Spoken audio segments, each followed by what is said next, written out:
I got the 243A all cleaned up,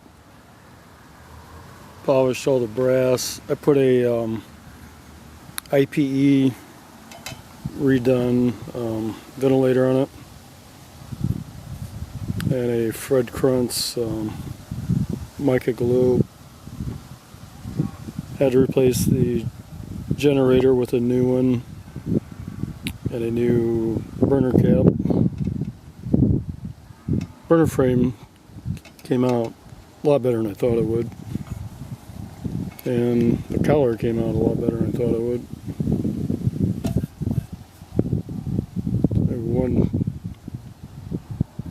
kind of bad spot there.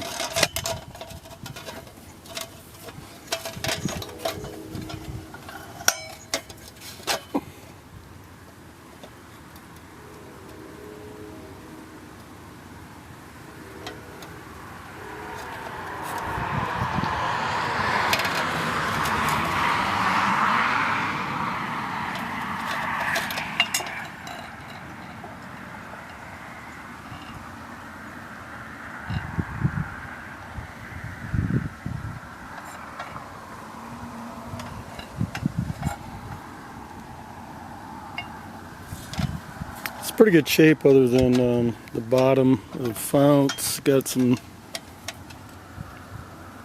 spots on it there.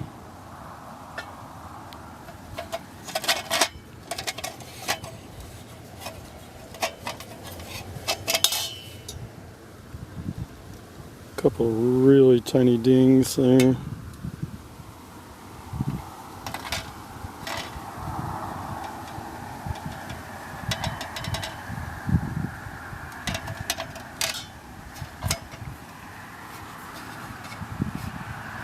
Overall, it should be really nice once get the paint to match the fount.